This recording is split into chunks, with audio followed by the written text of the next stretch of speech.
are live, and I am here with John. And as you can see by his handle, he is at the Carnivore teacher. So I'm so excited to talk to you, John, because that is not my handle, but I'm also a carnivore teacher. And it's great to be with you, Christy. I've watched some of your interviews and videos with other people, and the fact that you're a teacher too, I already feel connected to you. We have right? a lot in common already, right? And carnivores. Yeah.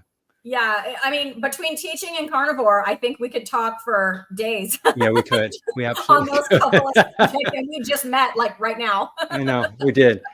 Yep. So cool. So thanks for agreeing to come on with me today and just talk a little bit of carnivore. And I'm hoping you'll sort of tell us a little bit about your health journey and where did you start and then how did you get to carnivore? Sure. Let's see. This is how I start telling everybody. It almost starts the same way. I'm 58. And let's see, I'm a retired middle school teacher. I taught 34 years, 6th, 7th, and 8th grade. And a little over now, almost 5.5 years ago, I was 53, getting chunky, putting on the weight, fighting it. In my 40s and 50s, it's coming on. I'm very athletic. I exercise a lot, but it wasn't working anymore. So I tried many diets. And they kind of worked. I would get to the point where I was happy with my weight, and then you go off the diet because that's what a diet is. It's a point in time that you go on and you go off. And of course, what happens? The weight comes back on like with a vengeance, and more weight. You get on the scale and you weigh more than I did when I started going on it. So I heard about this thing called keto about 5.5 years ago. I knew nothing, literally had no education or knowledge and no nutritional background either. And I just started watching a video. It was a Thomas DeLauer video, believe it or not, on YouTube. This fit athletic guy standing at a whiteboard saying, here's how you start a ketogenic diet. All right. I took notes and I emptied my kitchen of all the carbohydrates and the bread and the sugar and the starches, and I put an app on my phone, and I learned that there were 3 macronutrients: protein, carbohydrates, and fat. And you want a moderate amount of protein, high healthy fat. Don't do the seed oils, I learned, and below 20 total grams of carbohydrates a day. And you type in your food, it does the work for you. It makes a little pie chart, and you try to control it and adjust it. And I did that. And within a few weeks, the weight fell off of me. Like I said to myself, this is ridiculous. There's something to this. So of course I Googled from the Thomas DeLauer video. It led me to other videos, and I watched other nutritionists and doctors online. I found Dr. Ken Berry. I think he was the second guy I watched. And then Kim Howerton, who's a friend of his. And I just started adding to my knowledge base and changing things and adding things and applying things to my life. And within a few months, I lost 35 pounds easily. Too much. I think I went down to 40 pounds. And people said, you're starting to take this too far, John. So I went shopping and I bought a whole new wardrobe and spent a fortune, but felt good walking to school, in my thinner clothes. And I had right.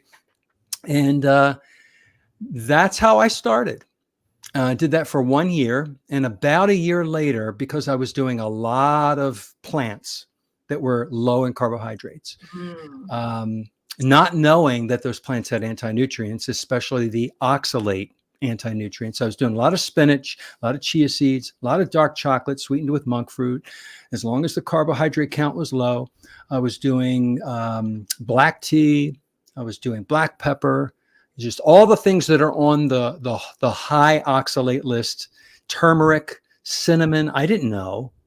I just knew it was low in carb. And then I got a kidney stone. It was very, very painful. Just like you hear, had to go to the hospital, the emergency room, and they did a scan and saw it, gave me a medicine that made it move out of the nephron of the kidney and go into the ureter. And that's when the pain was really bad, when it moves. And I had to pass it, and I did pass it. I had it analyzed, and it was a calcium oxalate kidney stone. Well, here we go back to Google. I have to learn. I didn't know what oxalates were. So I learned about the plants with oxalates. And that's when I went ketovore, taking out all of the high oxalate containing plants, which didn't leave a lot left over. So at that point, I was just drinking coffee, having avocado, some broccoli and asparagus, and some coconut cream. And I did that for 3 years, and I felt amazing, wonderful.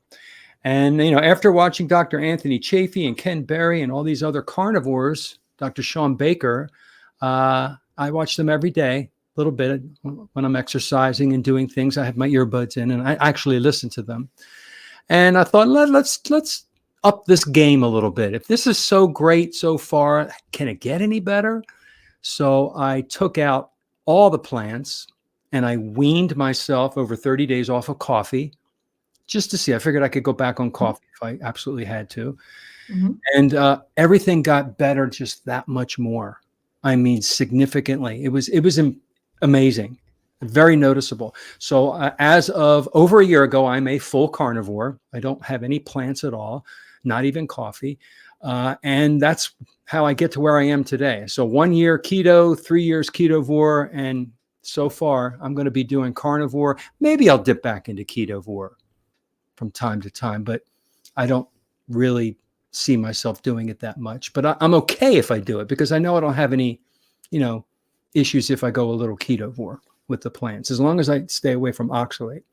So I don't know if that answer was too long for you, Christy. Whoa, that was a great answer. I was teaching today, so what I had to do all day was a lot of talking. I'm happy to let you just talk all you want. But I'm curious, when you did keto, did you have any struggles with the tracking after a while? Did you find it tedious or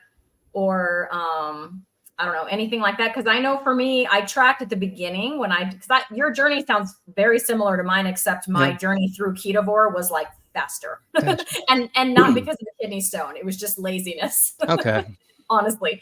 But I know after a while of tracking, especially the lower my carbs got, it was like, why am I doing this? And like my carbs every day, they're like 5 or 4 or whatever, because it's just eggs or and I just quit with the tracking, at least for a time.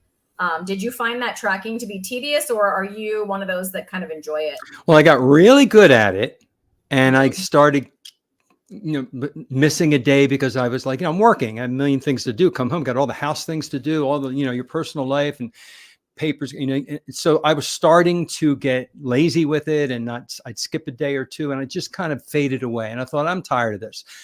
And it was a good thing because it taught me what the macros were. And when I looked at food, now that I had done it for probably 5 or 6 months, and then I kind of weaned off of it because I got tired of it. It's like, well, I know what that food is. I know how many carbs are in that. And you know what the macronutrients are because you've done it for all of those months. I trained myself with the app. So yes, I got tired of it. Some people like to do it. You can always go back. I think I went back once a couple years ago just to see where I was, and I was off.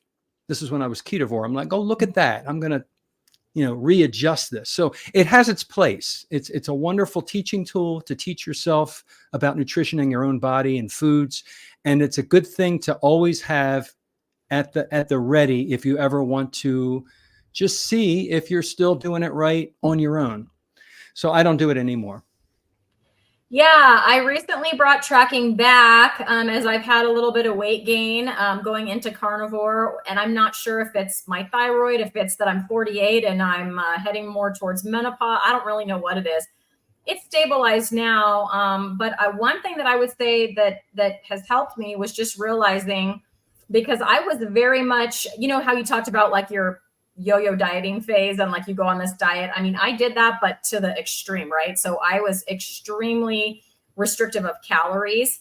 And if the old me would see that I'm currently eating about 2,000 calories a day and just like happy and maintaining my weight and feeling good like that, I don't even think I would have believed it.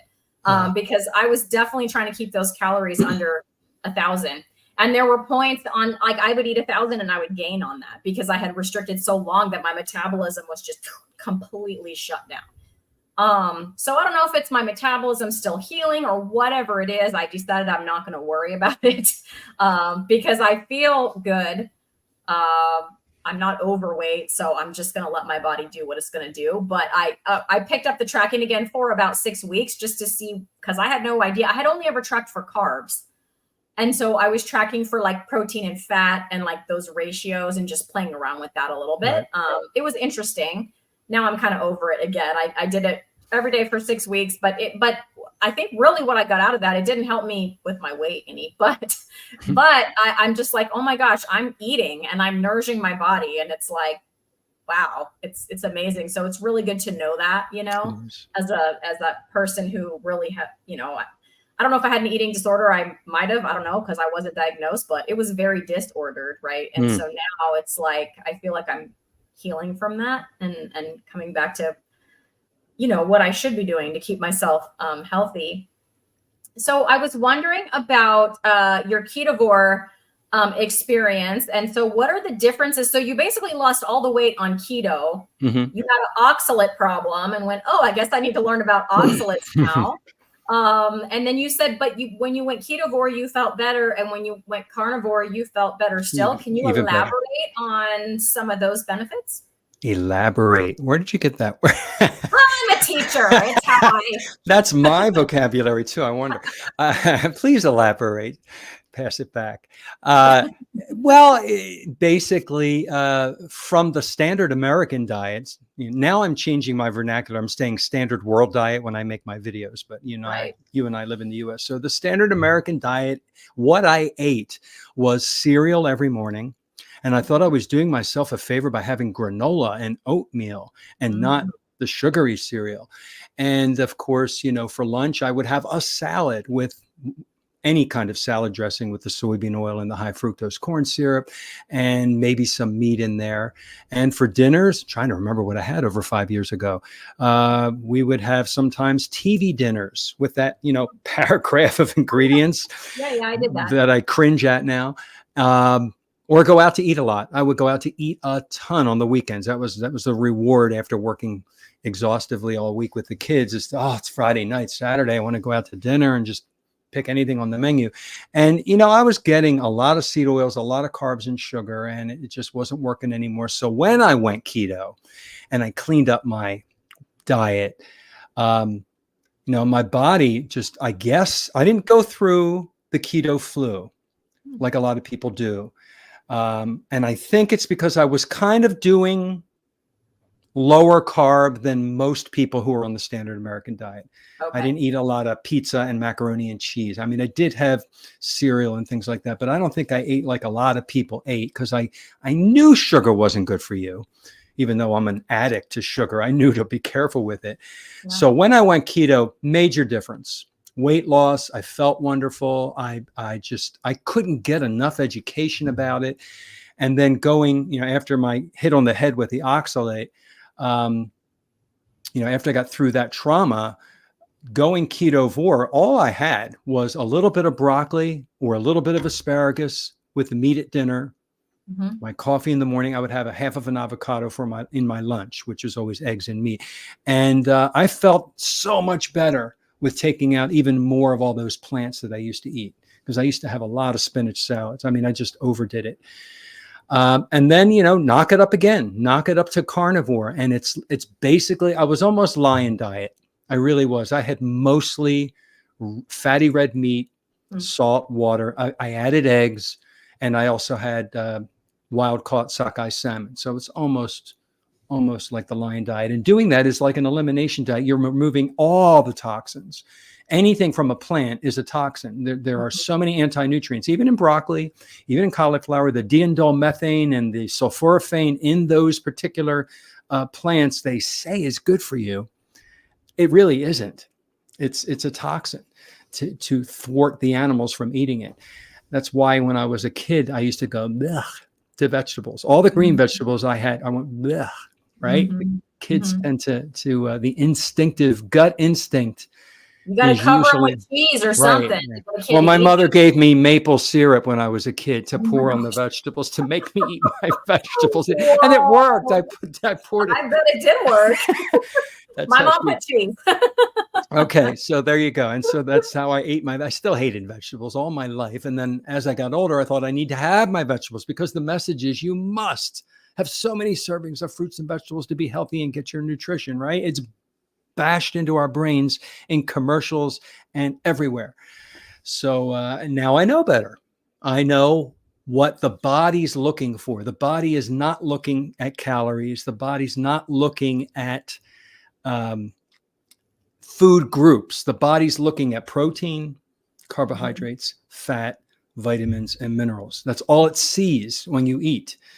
And you get all of that from animal products. Yeah. Protein, fatty acids, vitamins, and minerals. And we don't need, as you and I both know, we don't need carbohydrates because our liver makes just the amount we need on demand. So back to your question, I feel better on carnivore than the other two. And, you know, it's like a bell that you ring. I can't unring that bell. I can never go back and eat that way again. Yeah. I can't. It's in my brain that I just can't do it. So for me, when I accidentally went carnivore. It was not a decision. Like you said, you saw Dr. Chafee and these guys, and it was like, well, can I take this up a notch? Let me try. For me, it was, I'm too lazy to cook the broccoli, so let me just not do it. And then the next thing I know, I'm eating meat. And then I was like, oh, this is a thing. Like people do this. It's not just but that's when I noticed like the mental clarity and also my social anxiety, my energy levels, my sleep, all of that is what really improved. I didn't notice that. I didn't really do ketovore, I don't think, long enough, or I wasn't really tuned in enough. Cause like I said, it was like this kind of slide that I just sort of fell into. Like when I was keto is when I lost the weight. And then when I went totally carnivore, that's when it was like I said, the mental clarity, like all the mental benefits, and then the sleep and the energy and all of that. That's when all of that stuff improved. And that's when I thought, okay, I don't know what was in that. I was like, for me, it was some asparagus, some zucchini, some like sweet peppers here and there. That was mostly it for the veggies. But yeah, I don't know what was in those things that was keeping me sluggish and all of the, anxious and all of that. But it was like I didn't know anything was wrong with me until those symptoms went away. And then I was like, holy cow, like I had a lot of stuff wrong with me. And I just thought it was normal. I just thought, oh, you're in your late 40s now. This is just what happens. You get tired and you feel grumpy and whatever. You don't want to do things. Yeah, we settle in and we assume it, and it happens so gradually that you just assume it's part of age. And we were walking around in a fog. And until you experience what you're supposed to feel like, and then you look back, like you just said, and said, that's how I felt. Wow. Like I tell people, I tell them my age, I'm 58, I feel 28. And I'm not exaggerating with that number. I feel like I'm in my 20s. I can exercise and jump and bend down and do all the things. I have all the energy and I'm happier emotionally, just like you said, how you feel. And socially too. I am an introvert. I have to get the energy from within. Right. And even though I was a teacher, I turned it on for the kids. I was an actor. And you're me. It's like I'm right there with you, John. I would come home exhausted, because they drain you. You have to get your energy from within. But I noticed that I have more confidence, more higher self-esteem. I'm more sure of myself. I don't know if that's part of age and a little wisdom because I'm in my, I'm older, but I really believe that this way of eating has the ketones in the brain. The brain prefers ketones. Your brain is made out of fatty acids and cholesterol. It just makes sense that you feel better and you and mental clarity. I tell this to people, and you'll especially get this. I had, every 5 years we have to renew our teaching certificate, and I did it every 5 years of my 34 years of teaching. And the last one I was ketovore. Okay. And I was teaching and I need to go online. I did in the summer. I wanted to get this thing over with. And I had to, some credits you get from doing all these things at school. And of course, other credits, you have to take the little lessons and write the paper and submit it. It went so fast this time. It rocketed by and the comprehension was skyrocketing.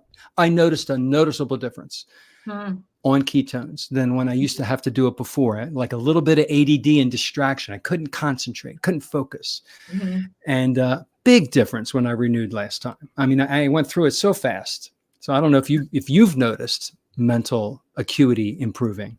So the last thing I did, and so Jay's here too. So Jay is a teacher too. He's a middle school teacher. Hey, Jay. So he says, anytime I tell someone I'm an introvert, they laugh and ask how I could be introvert if I'm a teacher. Oh, we can do it. Oh yeah, Just get you turn it on for the kids. It's exactly turn it right. on, exactly. Yeah. So anyway, what I was going to say is I had to go to like in one of those all-day trainings at the district office, you know, where it sucks all the joy out of your life. Oh yeah. Because you'd rather be in your classroom with the kids, but they yank you right out of there. And you had to write sub plans, and you had to set your classroom up, and you come back to the mess, and yes, all of that. So it's as all the teachers can attest to. It is way harder to be out than it is to be there. It's way harder. When I was sick, I would go into work unless I was deathly sick, because I didn't want to live. Because you're right. There's the writing of the sub plans. The sub can't do what you're able to do, so you kind of have to modify everything, and then all the fallout that's going to be when there you come back. Oh my god. So anyway, sometimes the district office pulls us to these all-day things. Yeah. And it's a talking head. So all the teaching strategies that we're supposed to use to keep the kids engaged, like they don't use any of those. It's just a wah, like the Charlie Brown teacher for 8 hours. But honestly, I was able to, like, there was a packet like yay thick, of the PowerPoint or whatever it was that he was using.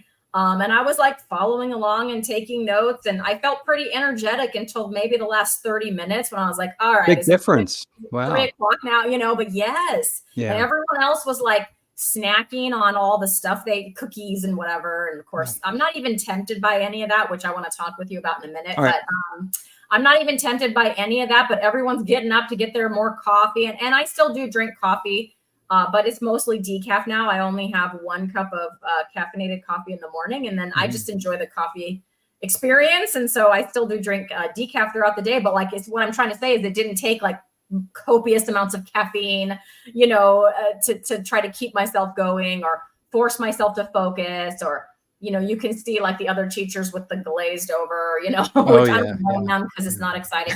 But yeah, I noticed a night and day difference, in dealing with something like that. Not because I used to just feel miserable because you don't want to be there, and they're just talking at you. And I mean, I was actually able to, get through it and feel pretty okay and not leave there just feeling exhausted, So Susan's here saying, hey, teacher friends, 20-year retired elementary school teacher's assistant. We love our teacher's assistants. Yes, we do. We hardly have any anymore, but that's why we're so grateful for all of the ones we still have. First 7 years in Florida and 13 years kindergarten. Oh, where in Florida, Susan? Let us know where in Florida. Be weird if it was my school, wouldn't it be? And David said he's going to meet y'all in Austin, and then he's asked us to pardon his grammar because he knows we're teachers up here. Oh, it's all right. I am not the grammar police. It's fine. So I wanted to talk to you a little bit about, because you mentioned being a carb addict a little while ago. So I will tell you, and I was a little bit jealous when you said when you went keto and you just took all that junk and just threw it out. Like my standard American family, although my son has joined me about a month ago, my one son. Good. I know, it's amazing. I have 2 kids and a husband. So my husband and my other son are still just basically standard American. My other son that has joined me is Carnivore, and then I'm Carnivore. But I was never able to just do the pantry purge because my husband is here. Well, when you're in a house with other people eating that other food. Exactly. Right. So it took some time. And for the first several weeks, I did a lot of fat bombs and things like that because I would crave the ice cream or whatever was in there. Yeah. Like, all right. So I get some cream cheese and do some kind of fat bomb, right? When I was keto. Did you go through any kind of cravings like that? And what's your experience like now with wanting carby type foods? When I went keto, I did all the keto treats, the keto lookalikes, and I used stevia or monk fruit. or erythritol mixed in. And I found out, interestingly, for anybody who's listening, stevia is very molecularly similar to ragweed, which I had a severe allergy to when I was a child. So anytime I would use this stevia sweetened whatever, I would get a severe headache for a few days, like almost a migraine. And then I read about that, and then I just went to monk fruit and it stopped.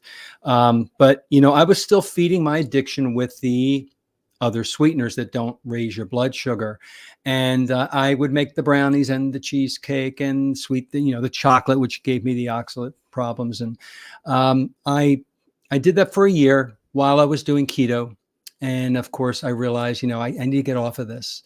So I just don't do it. For me, having the knowledge, I keep saying ringing the bell, you can't unring it. Having the knowledge, I can't go backwards. So mentally, I know what the sugar does to me. I know what it does. I know what my pancreas has to do. I know what my liver's doing.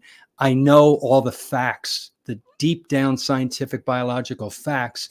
And so for me, that's how I abstain 100% from eating the sugar, because I know what it does to me. Just like, if you start smoking and you inhale that soot into your lungs, you know what it's doing to all the villi in your lungs and your breath and your fingernails and everything. So I have the knowledge about what sugar's doing to me, all that excess sugar. So that's how I can abstain.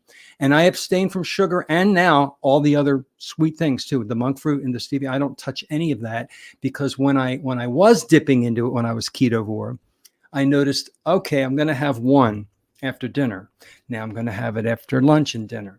Now I'm going to have it as a snack in between, and it would grow. And then I learned from Dr. Robert Sivas, who is the carb addiction doc. That's a sign of an addiction. When you bargain with yourself and your brain says you can have it, you make yourself have reasons to get at that addiction, even if it wasn't sugar and it was just monk fruit. I understood the brain part, so I abstain 100%. I don't have any artificial or regular. And to me, it's so easy. It's effortless to say no to everything, because it's just no. But if I'm at a party or something and somebody says, don't you want to just try this just a little piece? It's okay if you have a little piece. I know what that'll do to my brain. It's going to turn on a switch, because I have an addiction to sugar. And I know that I'm going to bargain the next day, and I'm going to think, I can't get a thought out of my head. Like, if something's in the house, I know it's in that freezer on the other side of the house. I know it's in there. That's addiction. So for me, it's mental knowledge and education that pulls me on track and keeps me at 100% abstention. 99% is impossible for me. 100% abstaining it's like breathing air. It's so easy. I think Dr. Berry talked about, we breathe air, we drink water, eating should be as effortless as that. We shouldn't have to have these addictions or these cravings or these things that are yanking at you from all the different directions. Eat me, try this, try that, And when you're a carnivore, you'll probably get into this too. You're satisfied. That fatty red meat and eggs, just it makes all that protein and fat, sends the signal to your brain that you don't want anymore. You literally don't want to snack or have anything. And that's how carnivore works for me. Everybody's different, however. Everybody has to deal with their little demons differently. It's the way we're raised and all the things that happened to us when we were a child. So, find your own path. But that's how it is for me. Education's my ticket out of it. As a teacher, to call myself the carb addiction, or I used to call myself the carb addiction teacher when I was ketovore and keto. And then I switched it to carnivore teacher when I went carnivore. Just the teacher part. Education, knowledge is the powerful thing that helps you. It helps me, at least, understand everything. And the more I learn, man, the more excited I get. Yeah, you said some names of stuff in that broccoli. I was like, what'd you say? Sulfurous something? Oh yeah, I learned sulforaphane and diindolylmethane. I learned there about you go. That's what you said. The different chemicals in the different. I could rattle off more too. There's so many they're not anti-nutrients necessarily, but there's so many things in plants that when you dig deeper educationally, you're like, oh my gosh, look at all this stuff in here. This plant is trying to protect itself. It can't run away. It's got all these chemicals. Yeah. And it affects different people different ways. If you're lucky enough to not be bothered by it, you can have some plants. Some people have a higher bandwidth, but a lot of people with autoimmune issues, you said that it took you up to another notch of mental clarity when you 100%. When you ate carnivore. So those anti-nutrients were affecting your brain. Everybody affects everybody differently. I know I think I look better, and I know I feel better on carnivore. And it's so good. I have a sign up here in my room. I can't kind of show you right now, but it's on my YouTube page. And it says, "Nothing tastes as good as being healthy feels." Yeah. And to me, that's such wisdom. It mean I don't care how amazing that brownie looks, and my memory of how delicious and chewy and chocolatey that brownie was. It doesn't taste as good as feeling the way I feel right now. So and I used to have to sort of say little mantras or things to myself to keep me from eating it when I was keto. I would think things like that, right, to motivate me to not eat it. Yeah. Now I'm kind of with David, and I'm not as clean as you. Like I just said, I still have coffee. And the other thing I do is with my elements, my electrolytes, I do the flavors. So there's a little stevia in there, but I've never noticed the headaches from them. So I must not be allergic to ragweed like you. Yeah. But I will tell you, so David is saying, yes, I reached the point a couple of months ago where cravings for sugar seem to be gone.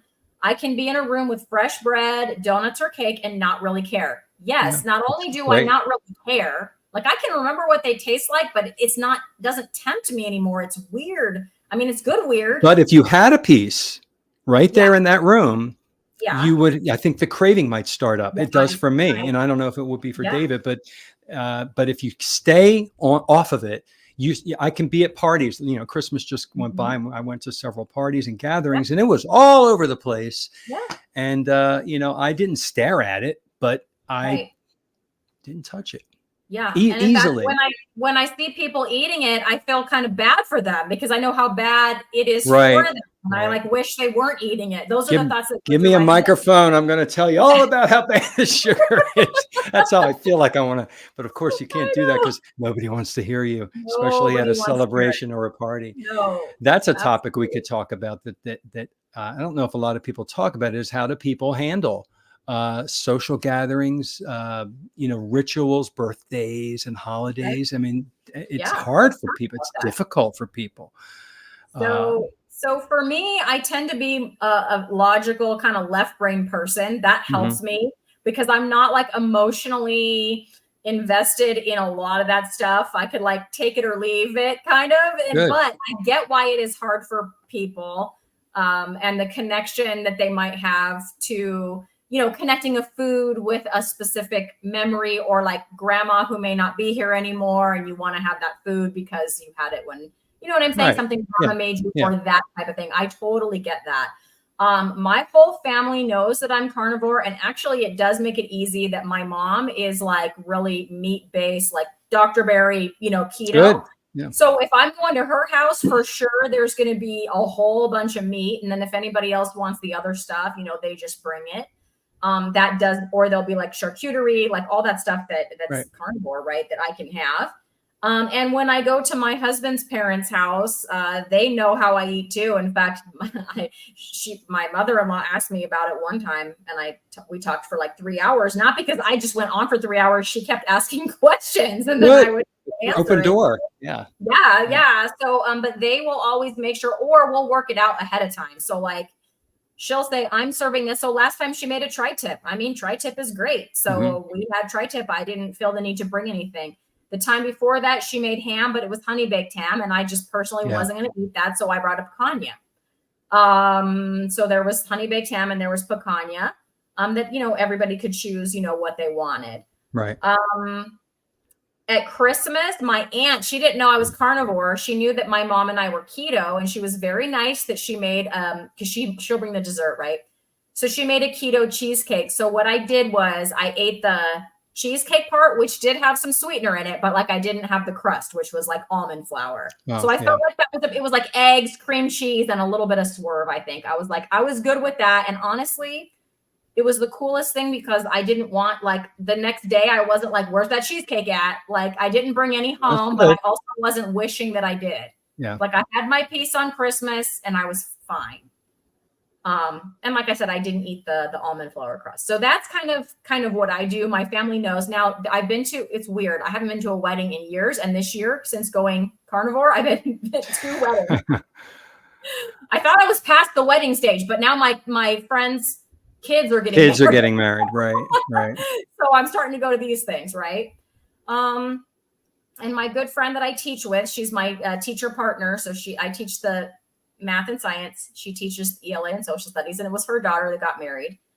And she's keto as well. So she was telling me all the things that were going to be there. She was like, here's what we can have. So like, here's the, well, I just ended up eating ahead of time because there wasn't a lot of just meat, like only stuff. So I ate a big old ribeye before I went. And then it turns out they had some kind of, I don't know if it was prime rib. She goes, I'm so sorry. This was going to be here. But I wasn't sad because I had eaten a whole big ribeye. We had a great time. It was fine. My aunt actually got married and it was the same thing. She told me all the things. There was several things. It was like really fancy stuff, but all of it. The only thing that I could have eaten was some chicken, but I didn't know what was in that sauce. I was like, whatever. Yeah. So I made food before and we were there for hours. So afterwards, because we had a 2-hour drive home, we went through the McDonald's drive-through and I just got some burger patties. Hamburger patties, a la carte. Yeah. So those are like, if I'm going to somebody's house, it's easier, right? But then when I'm doing other stuff like those weddings, I just eat ahead of time. Yeah. And I'm satiated for so long that it can be hours and hours and hours and I feel fine. Right. Like I'm not like looking for the escape hatch so I can go get something to eat like I would have done, when I was running on carbs 2 or 3 hours and I would have, needed something. Right. So how about you, John? How do you deal with social situations? Pretty much the same way. I when we're bringing food, we'll make a flank steak and cool it down and cut it into strips, and then cheese, and you make a charcuterie with those 2 ingredients, and everybody eats that up. It's not just for me. I mean, everybody loves it more than their own food. And then whatever's there that I decide I can touch, which isn't usually much, like you mentioned, I make the decision to have it or not. And some people know that it's funny that the last, it wasn't Christmas. It was after Christmas. I met with some very dear friends. They're all teachers and guidance counselors. And, a bunch of us got in a room and they know I'm keto. So they brought a big plate of all the nuts and seeds and berries and things. And then I pulled my friend in and I said, well, I'm carnivore now. So then she said, so I want you to tell me all about your new diet, like it's another diet. And I said, this is, there's a spectrum. Ketogenic is a it's a spectrum, and carnivore, I've just evolved into deeper keto basically. And I took out the nuts and seeds and fruits and plants, and she kind of understood, but didn't get it. And I felt bad because she spent a lot of money on all this wonderful keto treats for me, try to accommodate me. I didn't touch any of it. Yeah. And, but I do the same. I bring my own food. I eat ahead of time. At Christmas where we made this amazing carnivore lasagna. It takes a while to make, but it's just layers and layers of meat and cheese. And I make this sauce with ghee and bone broth, and it thickens, and you just pour that on top instead of the tomato sauce, and it's just so good with salt. And I ate everybody loved it. They loved our stuff, and we didn't eat any of their stuff. And they all brought all these wonderful things, all the cookies and the cakes and the pies and the other stuff. All of it was homemade, and a lot of people loved our food. Was gone. I had it, and so did a lot of other people. But unfortunately, they don't ask or want to go further. And very rarely at parties do people ask me about my way of eating, because I would love to talk about it. But every once in a while, and it's so rare, and it's usually a one-on-one thing. Someone will say, well, they'll ask a very specific question. Well, do you eat this or what do you have for breakfast? And then they Mhm. want to know. And it's like, oh, wow, it's a question. All right. Calm down, John. Don't, and I'm up here, or I'm over here on the timeline, and they're way Yeah. over here on the knowledge Right. line. So it's like Yes. what you can't talk the way you and I are talking about carnivore. You have to meet them where they are Mhm. and say, well, first of all, I don't eat breakfast because that's, I like to extend my intermittent fast. What is that? Take it a little bit further. And my first meal is around 11 or 12 o'clock. And that's when I break Mhm. my fast. And I take it from there and I talk and then you stop. Because I learned as a teacher, you just can't flood with all these facts.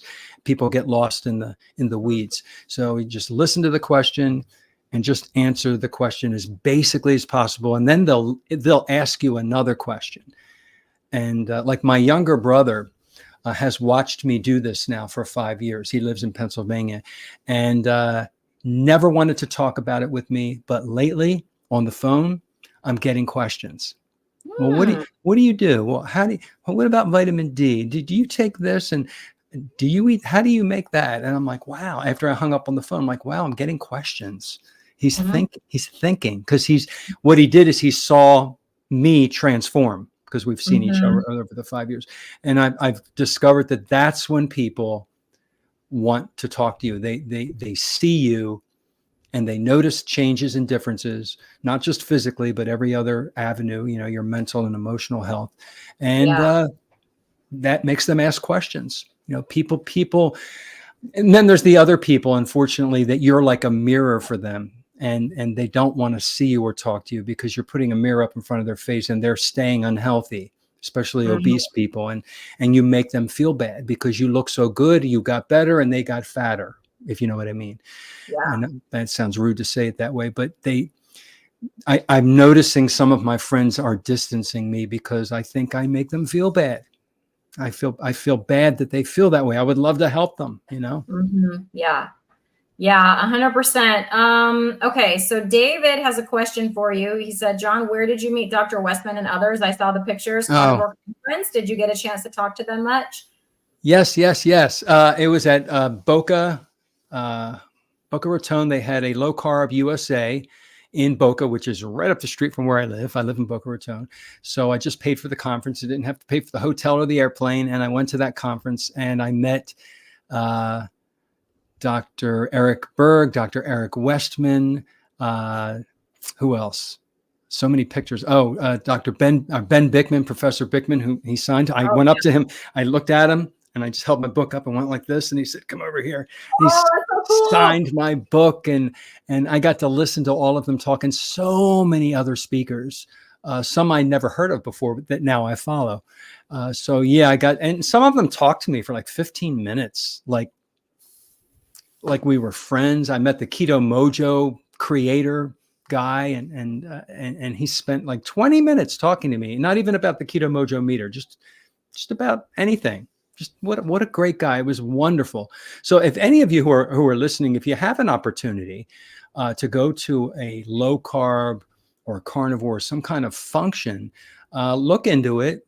It's an investment. It costs some money, but I got so much out of that last one. I mean, I took notes. I'm once you USA community, so you get all these wonderful things in the mail, and I'm going to uh, KetoCon Hack Your Health in the end of May in Austin, Texas. I'm really looking forward to meeting.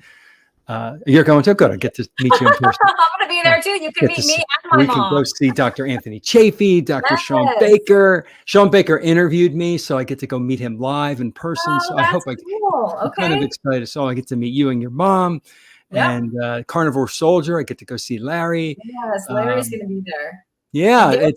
I'm so excited. Yeah, and David. Yeah, David always compliments my beard. I think, It is pretty I awesome. think that's the guy. I don't know. Somebody always says something about my beard. So yeah, I'm looking forward to that. They keep changing my airplane. I don't know if you have ever had this problem where they change your flight Oh. times. I'm like, stop changing. 2 times they changed my flight, and it messes up your check-in times at your hotel. I hate that.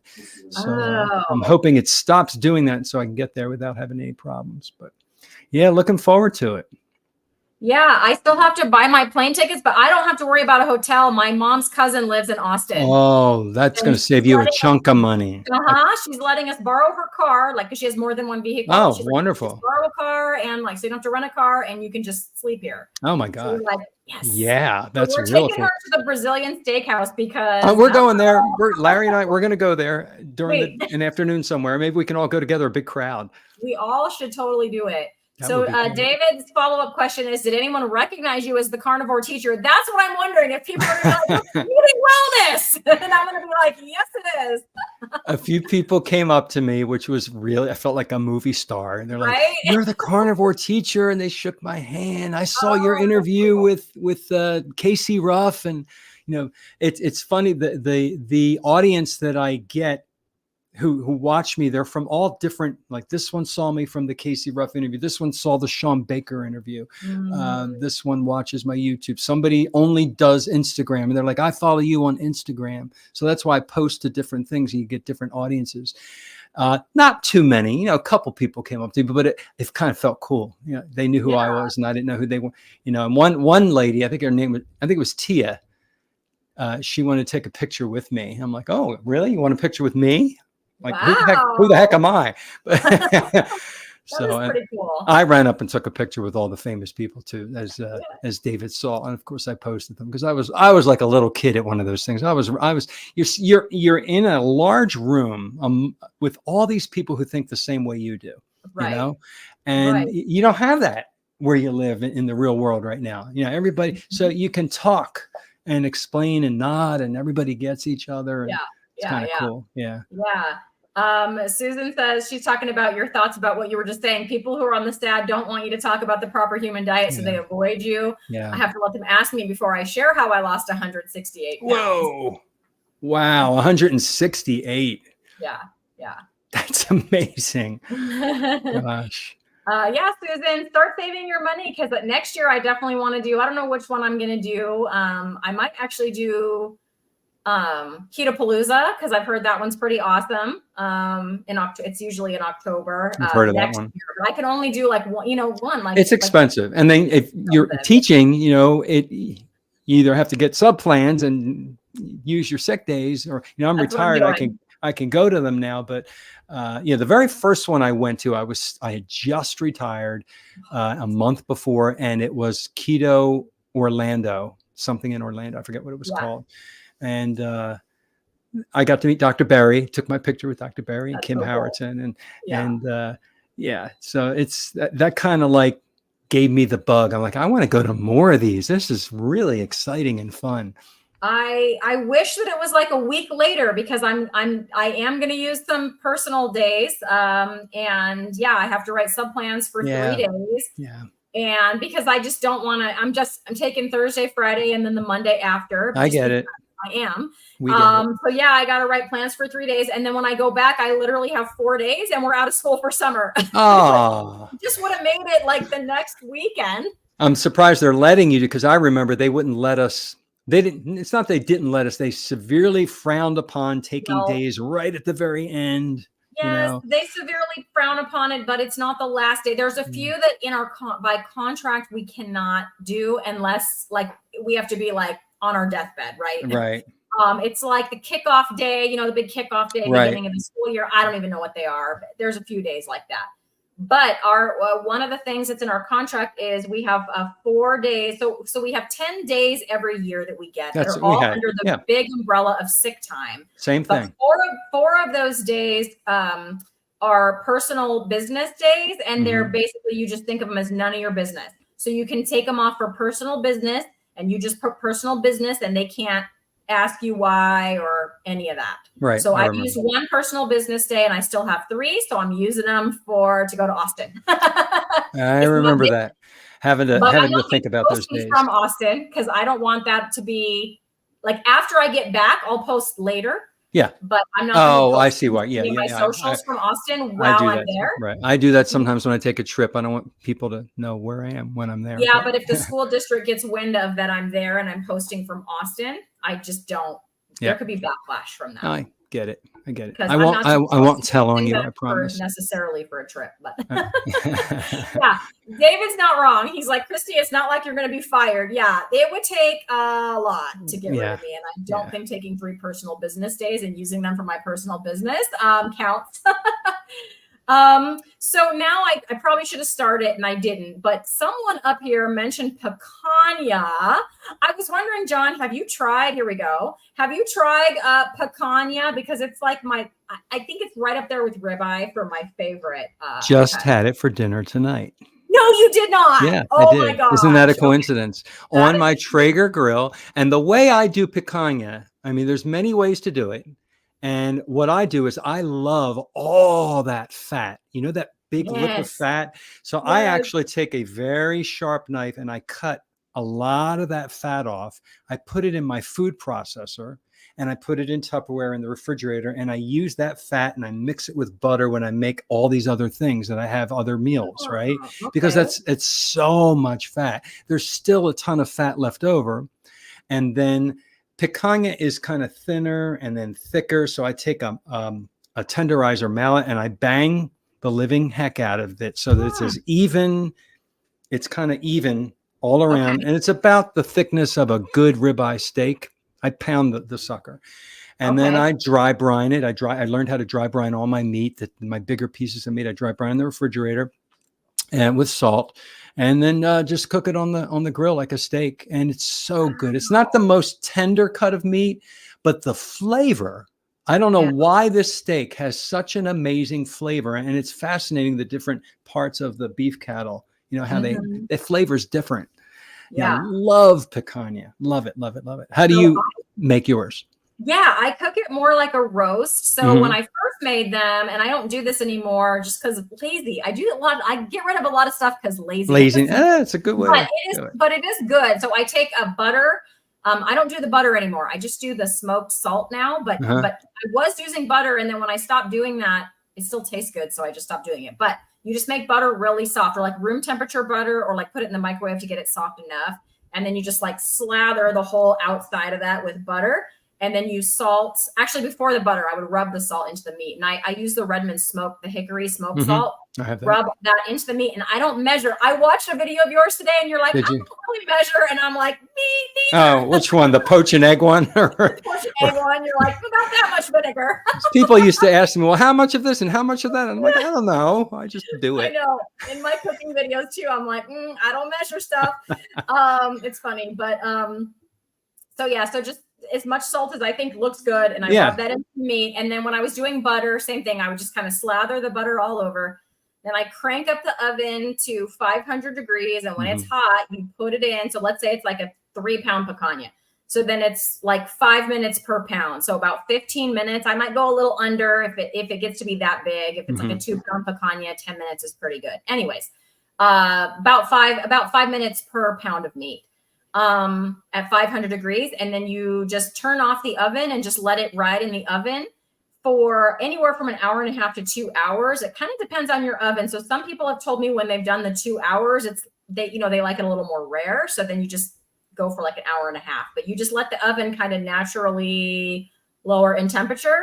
And oh my gosh, it's like pink all the way through. Most of the time it is pretty tender, actually. Yeah.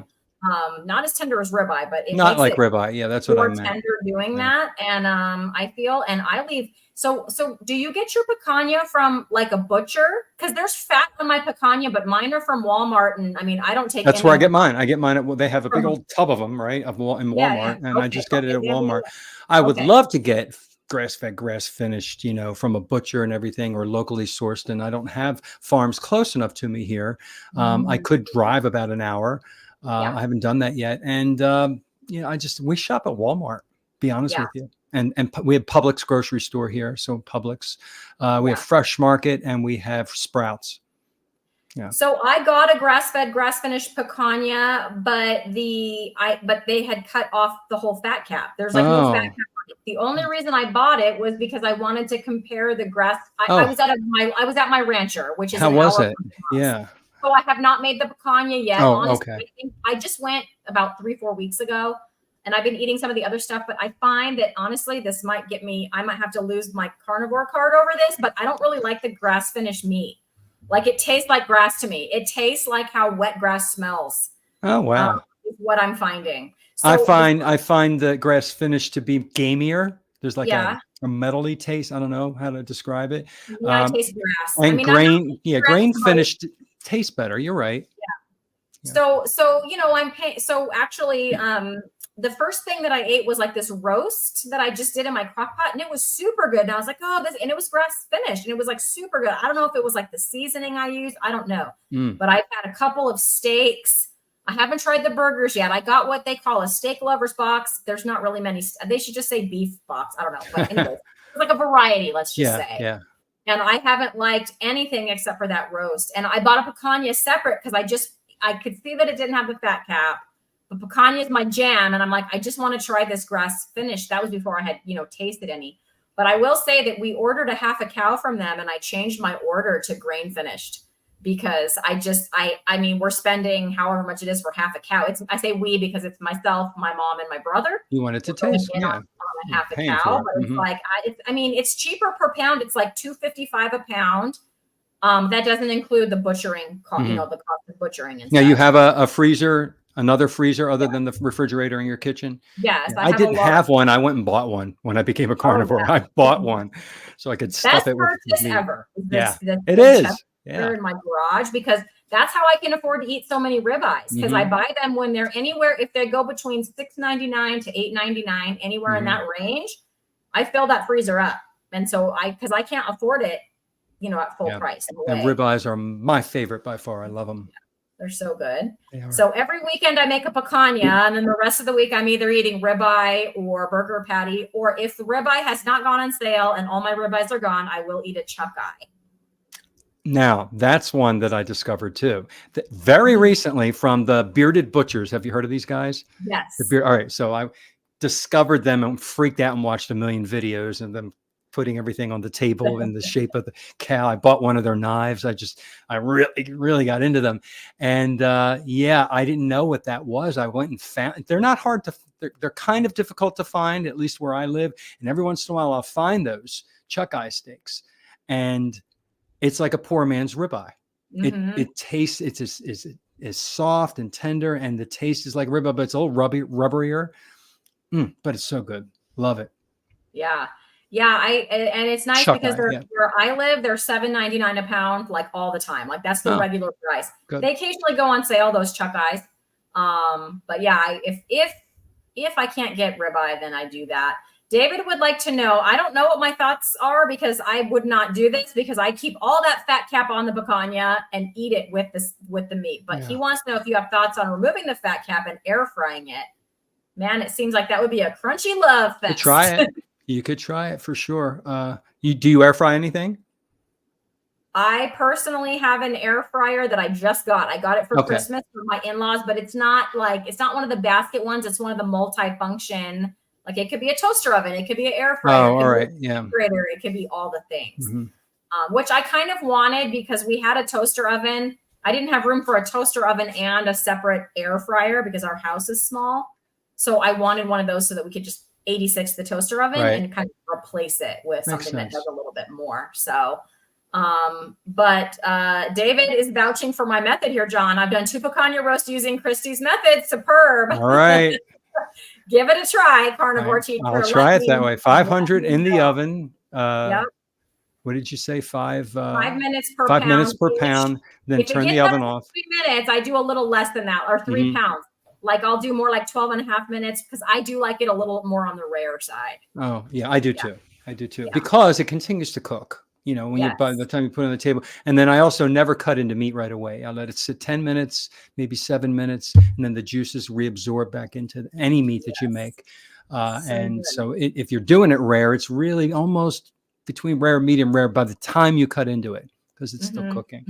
I'll try it. I'll try that method next time. Give it a try and shoot me a message or an email. Let me know. All right. We'll do that. It is really good. Well, Susan says that she eats mainly chuck roast. I've been eating a lot of chuck roast lately because my son likes it. he really likes chuck roast. We had one a couple nights ago. Good Anyways, stuff. hamburger, eggs, and bacon. So I know you said, I think you eat eggs every day, John. Is that right? Every day, every day. For my first meal of the day, I have at least 4 eggs, and then sometimes I'll poach 2 eggs and let them break on top of my ribeye or my hamburger meat. It's like a So good. sauce. It's so Yeah, good. yeah, yeah. I don't do that so much with my ribeye, and here's where this is like funny to say, but on the weekend, I'm not afraid to eat a ribeye for breakfast because I don't have that thing like it's breakfast, I'm going to have egg. Like, no, Yeah. it's breakfast, I'm having a ribeye on a Saturday. But if I'm going to post it, I'll cook a couple eggs with it so I can say that it's There you steak and go. Yeah. so But eggs are just, they're so good for you. I love eggs. You know, I love eggs, but so, my favorite, I don't usually do that with steak, but I do if I'm having burger patties. burgers. There's generally eggs with it because I love that, breaking the Yeah, yolk. it's good with ground beef more Yeah, than a so steak. good. Yeah. So good. So yeah, I'm with you. I had scrambled eggs this morning. Scrambled eggs cooked in bacon fat and with a little butter too, because I've been trying to do a little higher fat.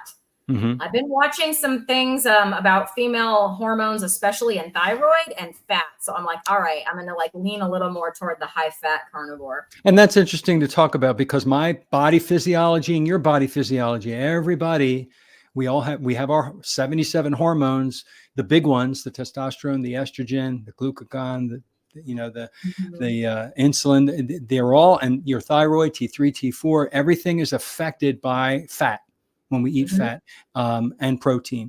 And we're in balance. That's another reason you and I feel great emotionally.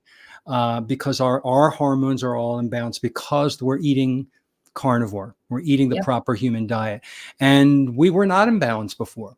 I know I wasn't. I had brain fog out the wazoo and, chunky and emotional. Yeah. Could go on and on there. So it's definitely the way to go for balancing hormones.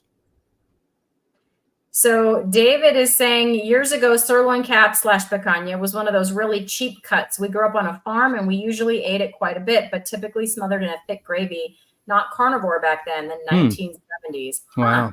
Cool. That is interesting. I know at Walmart, what's your Walmart picanha price? Mine is, I want to say like $8.74, something like that, a pound. About that. I don't know what it is, but I just go by what the price is on the sticker, like one whole thing is. It'll be like $22 or something. Or less than that, like 13, 18 bucks. I don't know. Maybe it's cheaper. Maybe it's cheaper in Florida. Maybe I don't know. Cheaper in Florida because mine are at 22, usually in the 20s, but they're usually between like 2.5 to 3. And then it depends, if a lot of stores will put that other yellow sticker on there when it's getting closer to the expiration date, and you get those and put them in the freezer right away. They're just as good. Always. This is one thing I learned. Always smell everything before you're ready to prepare them. I mean, usually things aren't going bad carnivore wise, but every once in a while, I remember opening up, I forget what it was I bought. This is when I was trying BJ's warehouse, and I had to take it back to the store because I took it out of the wrapper and it didn't say the expiration date that it had expired. And it almost made me drop on the floor. It had gone bad. So it just stunk. And so ever since then, I'm like, I smell everything before. And if it has any tinge that it's starting to go off, I don't eat it. Use your sense of smell. A lot of people, we don't trust our gut instinct and our own senses anymore in our modern day. And we need to go back to that. Yeah. Robin said she paid $45 for a 3-pound picanha. Oh, that's steep. Yeah. Yeah. The one that I got from the grass-fed ranch place was pretty expensive. But again, I bought it just because for taste comparison. Try it. Yeah. And then you're gonna tell me too. I want to know how you like that compared to it. It's sad that there's no fat on there. I'm gonna have to add a lot of butter. Do you like prime rib? I do.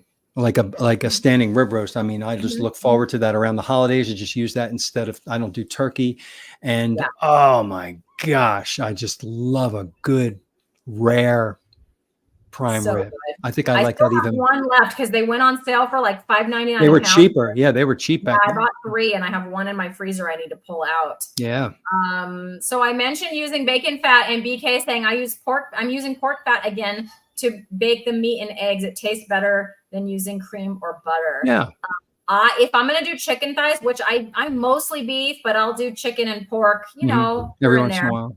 every once in a while. And when I make my chicken thighs, I brush them with bacon fat and then air What fry I them. do. Yeah. Mwah! So Yeah. good. It is. We do So chicken wings like maybe once a week. And I did a video on it, how I brush all my wings with a yeah, mixture of melted bacon fat and butter and salt them and throw them on the grill. Ooh, bacon And fat and butter mixed yeah, together. take a glass cup and I just do Okay. 50-50. And, you know, I take a real like a paintbrush, you know, and I just brush both sides, salt Mm-hmm. them. Mm. Try that. Half and Oh, half. Is it like half 50-50? yeah. Bacon. Just Okay. Yeah. eyesight it, eyeball it. Yeah. Gives it Yes, we that. don't measure. You and I, we don't measure, I just don't eyeball measure. it. Robin says she loves prime rib when she makes it herself, not at restaurants. Yeah, I generally find that to be true. Yeah, restaurants anymore. I used to love going out to eat. I don't like going out to eat anymore because you pay all this money and you tell them I have to have the discussion with them so I don't have the Cooking and seed butter, oils, please. how I Yeah. want it done. And then by the Mhm. time it comes out, and if it is the way I like it, I spent all that money for this little piece of meat because you're basically buying everything, but you're not. You know, I said, I don't want the vegetables. I don't want the bread. I don't want. And then what am I getting? I'm like, I have to go home to finish eating. Yeah. Right. Yeah. I will say that it's been a while now because mine and my mom's birthdays are in October. Mhm. So usually in October we'll go out to like dinner. for a meal, right? So we went it was like this little tiny restaurant. It's just one, it's not a chain. It's just a restaurant in this really small town, kind of by where it's actually in the same town where the grass-fed branch is, where I went. Anyways, and this place, so they gave us like these giant steaks. They cooked them. I think they did them on the grill. They asked us, like, we have an outdoor grill. We'll fire it up for you. We usually don't do it until dinner, but we'll fire it up for you. Or we can cook it in butter. Yeah. And then they gave us birthday bacon because they're like, here's some birthday bacon because they knew it was our birthdays. And they knew that my mom had called ahead and she was like, here's our dietary, you know. Whatever. Oh, okay. Good for her. And so, yeah. So then they were like, we know you're not going to want the birthday dessert, but what can we bring you? And we're like, how about some birthday bacon? So that was a really great experience. But I find that, yeah, when I go to like a chain restaurant, it's like that. And I really don't trust that they're doing the butter. Like, even if you say that, you just wonder, like, are they you still, even though you talk and you tell them, and if they don't come out and talk to you afterwards, like some of the better restaurants, you say your statement to the server and then out walks the cook. Yes. You know, because the way I present it to them is to say, I have a severe allergy to vegetable oil. Oh, well, what is that? Well, soybean oil, canola oil. I said, it has to be butter only. Well, can we use olive oil? Please don't use olive oil because you don't know what the heck it is. And then the guy comes out and he wants to clarify. And then I know I'm getting something that really isn't butter. But if they don't come out, and even though you asked for it, yeah, you're gambling. You don't know. You don't know. Yeah. But I'm with you. It's very expensive for not a lot of food. I made a short about when I went for my son's birthday, we went to Cheesecake Factory. And I had called ahead. Like I was doing, you know, I didn't want the steak because it was a ton of money for a little tiny steak. Yeah. And I thought what I might do is try like the chicken Alfredo, but without the noodles. But when I called ahead and asked about the sauce, they're like, oh, it comes like pre-made and there's like whatever oil, like soybean oil or something. Oh, yeah. I'm like, nope. So I went, I drank my water. They did have real butter, like little pats of real butter. I ate a couple of those. They're probably hard as a rock, frozen, but you open them up, right? You whatever. smear it on top. So I did that and just socialized, you know, with the family. It was fine. It was fine. I used to not like to go to parties or restaurants with people and everything. I would cringe. Now I look forward to it. I find it like it's a challenge for me, and I'm confident in my questioning. And, you know, sometimes I'll bring this card that I have that I made that says no vegetable oils, and I can only have this and don't want any of that. And we do a lot of cruises out of Florida because we have 3 ports near us, 4 ports. And so I take this on the cruise ship and give it to the restaurants ahead of time. And they make my meals ahead of time. And they're real good on the cruise ships. Because they want to get the good rating. They want to make sure that you're very happy. So they accommodate you like crazy on a cruise ship. So I know I'm getting, and then you go to the buffets, they always have the carving station, which is amazing. They have all this amazing meat, Yeah. I've never been on a cruise, but I know some other Floridian Mhm. carnivores, and same thing. They do cruising, and they say the exact same thing, and they have Oh, a similar yeah. card. Okay. Yeah. Their Carnivore Journey Crew is their channel. It's a husband. Oh, I have to follow them, find Yeah, them. go find them. Carnivore Okay. Journey Crew. I do some collabs with Lori. You might have seen if you've seen my channel where we do cooking on the fly with Christy and Lori.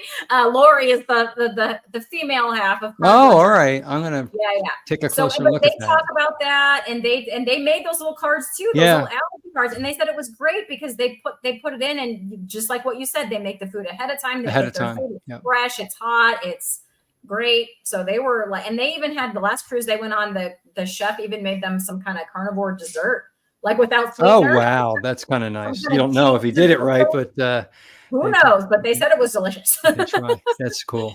So Yeah. anyway, Oh, Robin would like to see see that the card card again. again. Okay. Can you do that again? I don't know if you could see it. Can you see that, Robin? Yeah, like that, right in front of your face. Then we can see all what it says on that card. Yeah, safe foods. That's cool. No corn oil, peanut oil, soybean oil. Yeah, that's cool. And it says on there non-root vegetables. This is an older card. I took that one off. That's when I was ketovore. So I don't do the non-root. I don't do any veggies. And they're so funny when you go to restaurants. Are you sure? I said, no. Don't you want to give it to the person you're sitting with? So I look at the person and said, do you want my broccoli? No, just leave it off. And then they bring this giant plate with this little piece of meat on it. Like they can't put it on a smaller plate. Right. I used to not like it too. And I think that was before, like, I just didn't have as much, confidence. Now, Yeah. I'm like, this is how I eat. And can you bring me this? And otherwise, whatever. I just don't like, none of that stuff gets to me anymore. It's just like right off. I didn't. You and I are a lot alike with the way we cook and eat and order and teach. And now I was language arts and social studies. You said you were math and science. Math and science. And then I switched into government. I kind of went just all social studies. I taught government for a while. And then the last 17 years, I taught video production. I became an elective teacher, which was kind of different to get out of the core classes. And so I ran the television studio. So we put on a little television show every morning, the morning announcements. I taught the kids video production. And even at the end of that, you would think that would be more fun, right, than the core classes. It's still got, it's still kind of like crushed me with all of the, for those of you who are listening, we had a big discussion before we went live about our teaching experiences. Sorry to go back into that, but no, you're fine. No, teachers have a lot of requirements, and what we were saying is they just keep adding more things that we're supposed to be doing without taking anything away. It's exactly. Yeah. And I don't know if your class sizes will go up because I became an elective teacher. My class sizes, there's no cap. So I had as many as 40 kids in a class, 35, and it was just getting overwhelming. My biggest class was 34, but remember that's all day in a room with the same 34 kids for math and science. Oh gosh. Yeah. 34. That was before I was teaming. So it was all you had the other ones. Yeah. I only do the math and science because I've chosen to team with another teacher. We both agreed and our principal lets us do it, but generally in 5th grade, we would be just doing all 4. Yeah. Everything. So that was before I started teaming, and at 34, I have 28 now, and that's kind of small. 28's like a small class. Next year, our district needs 20 teachers, but there's a hiring freeze. So in California, there's pink slips going out right now for teachers. And there's a hiring freeze in my district, although they're not currently pink slipping anybody. So what that means is we need 20 teachers, but we're going to get 0, which means all of our class sizes are going to go up. Yeah. So that's what'll happen. But at any rate, video production sounds fun. I teach STEM. So STEM is not part of our curriculum or anything like that. But I bring in the fun. But anytime I do that, it's my own money, my own research, my own curriculum that I find or make, my own, all that stuff. But I really, really enjoy it. So the last one we did was like a lunar lander. So they had to make this lunar lander that their astronaut, which was a marshmallow. And in 5th grade, I like this because you can kind of talk to them like this, like, don't kill your astronaut, guys. He has to land on the moon and not die. And they're like, okay. So we dropped them from like 3 feet. Not have any kind of seatbelt or like restraint device. It was more about the shock absorbance system that they had to build. Yeah. So they did that. And then we had one that dropped from the ceiling, which we measured, and it's a 9-foot ceiling. And the astronaut survived a 9-foot drop. Oh, wow. In this lunar lander made from straws and cardboard and tape. It was super cool. Fun. That one was fun. Well, at the end of the year, we'll do a Boston Tea Party. So they have to put they learn about the Boston Tea Party and history, and they'll have to we'll bring out the little kiddie pools, and they'll have to keep their tea safe. So they'll have to put it, make some kind of a vehicle for the tea. So when it gets thrown in the harbor, that tea is valuable and you don't want it to get wet, man. So keep the tea dry. That is so cool. So you're going to have a little kiddie pool in the classroom that you're going to fill up with water. No, not in the classroom, out on the blacktop. Are you crazy? What if it leaks? All right, out on the blacktop. Okay. But yeah, so all that kind of stuff, that's just for my own. I mean, the kids love it too. I'm glad they let you do that too, because some school districts, they say, here's the curriculum. You and all the teachers have to teach this on this day at the same time. Right. And everybody gives the same quiz. That's kind of what our county turned into. The poor teachers have no creative flexibility to do anything that they want anymore. So good for you. It makes you enjoy your job. It depends on your principal. It really depends on your principal. Yeah, I guess so. So every single person has, pluses and, strengths and weaknesses and whatever. So a strength of my principal is she is not a micromanager. So she just good for her. Kind of let you do. Hope she stays, ours come and go like crazy. Yeah. So anyway, well, I just wanted to ask you one more question, because I know we've been at this over an hour, but I'm very curious. Time flies. Your experience with kids in a school setting, eating this, as you called it, standard world diet. Did you notice that effect on their mental state, their behavior? Was that readily apparent to you? Teaching as many years as I did, and when I was eating that food, I didn't think anything about it. I mean, I even ate lunch in the cafeteria years ago. Mm-hmm. And then when I became keto and ketovore, I'd walk through the cafeteria to pick the kids up or drop them off, or sometimes I would help out on certain block scheduled days and walk around and look over their shoulders and see what they were eating. And it is just the most foul food. It's all deep fried and breaded carbohydrates and junk and sugar. And then they have the candy in their backpack too. So yes, they would come back, all high strung from the sugar, or, falling asleep from the sugar lows, and, the emotional highs and lows as well. I was more conscious of it when I was ketovore, and they of course weren't. I don't think I realized it before. So I don't know. I saw a lot of changes within the last 5 years that I didn't like. And diet was probably part of it. Yeah. Yeah. I've noticed, so I'm 24 years and this is my 24th year. And when I think about, I started in the year 2000, that's how it's really easy for me to remember how many years I've been teaching. So the year 2000 was my first year. And of course I did my student teaching in 1999.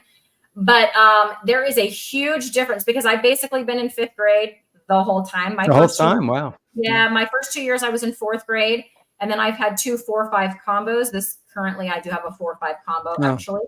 But I have some pretty high 4th graders, and they're essentially just functioning as 5th graders in that room. One of them today just goes, "It just occurred to me that next year we're going to have a tremendous advantage." A little 4th grader, you mean? No, one of my 4th graders. So I'm like, you're going to have a pretty big advantage. It's pretty good. But anyway, despite that, I have some of the highest 4th graders, in the school. So they're functioning as 5th graders now for me. But my point is that, back in the day in 2000, 2003, 2005, you could assign a 5th grader coming into you could assign them a 5-paragraph essay and they could knock one out. And if you tell them now to write a few words down, that's so much writing. My hand hurts. I'm not exaggerating. That's like legit. I don't have a pencil. I don't have paper. Yeah. That's a lot of writing. Why do you I have to don't write know so what much? happened. I don't think that's necessarily diet related. I think that's cell phone related, and it's Mhm. post-COVID related, and it's the way society has changed. There's a lot of little variables that I believe went into how the children changed within the last, I say, 5 years from when I stopped teaching. I noticed a big difference, like you just mentioned, where they Mhm. would fight you and didn't want to work, and the laziness. And Mhm. and I love the kids. Yeah. It was never the kids that bothered me. I mean, I could deal with behavioral issues or problems or whatever. I mean, I taught for a while, and I had all the tricks in the bags, and I knew what to do, and I liked them. They knew I cared about them, so they would work for me really hard, because they knew that I was on their side, even though I had to discipline them. But the last couple of years, it's like I don't have any tricks for this. I don't know how to. This Mhm. kid isn't going to work for me. I had to provide paper, and they wouldn't work for me. And we're going on a field trip. It's exciting. It's free. Here's a permission slip. They won't turn it back in. Mhm. Well, we're missing 7 permission slips. We're going in 2 days, guys. Come on.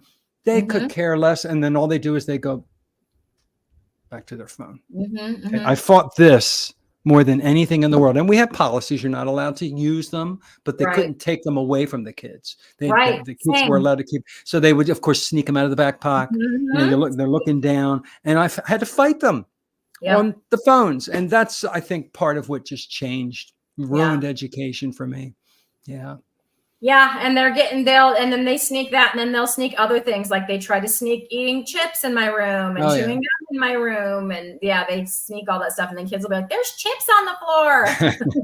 I had a Like, little mini shot vac I had to have. I keep my contraband. floor Sweep clean. it up. Sweep it up. We don't want hands. Yeah.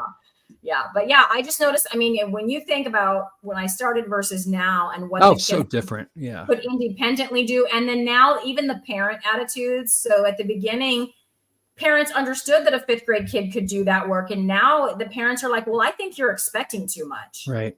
And I'm like, expecting to, you understand your child is more than halfway to adulthood, ma'am or sir. Like, trust me when I tell you, I've been working with this age kids for X number of years, and the kids this age can do it. And you're now older than the parents, probably. I'm older than most of the parents. Right. And Absolutely. I was not older when I started, then I was around their Yes. age. And now I'm old. Now some of them have grandkids, that, Yes. and so the parents come in, and they're kids I could have taught, years and years ago. So, we're getting older. So last thing I know, I'm keeping everybody long. First of all, Dropping Bear Survivor says 58. You look like you're early to mid 40s. So there's a nice Well, compliment for thank you. you, I John. feel like I'm 28, though. I really do. I just, And Robin said she just subbed to you. So yay, oh, Robin. thank you, Robin. And I think it was Susan or somebody earlier said that they were watching on both channels now. Oh, So that's that's cool. That's awesome. cool. But I had a meeting at school, and both of the parents in that meeting, so it's a parent of a current fifth grader that I have, one of the dad, or it was a stepdad, but whatever. The dad was in my very first, he was in that class where I was a student teacher, the third Oh, grade wow. Yeah. teacher. And then the mom had me as a fifth grade teacher There a you couple years go. after that. She was like, "You were my fifth grade teacher." Yeah. I was like, okay. So that's how I know how old I am. I am now teaching the kids of the Of the kids that kids. I Yep. taught. Yes. It's kind of cool.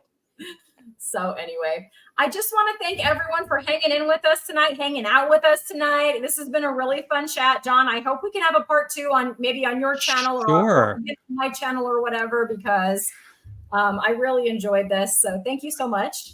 I did too. I want to thank you for having me. I really enjoyed talking to a fellow teacher, and we have carnivore in common as well as teaching. Yep. And that just brings you together. And I've been watching everybody's comments here on the right as we've been talking, and you have a very active following. It's kind of cool. I like that they're asking all those questions and making all those comments. So yeah, I would love to come back again for sure. Absolutely. We'll have you back. And sorry, Scott's just popping in to say hello. And Scott, Hey, we Scott. are signing off. So next time, Scotty, next time. Last one for you, John. Deb sub. All right. Thanks, bye, Deb. everybody. All right. Take Have a care. good night. Bye.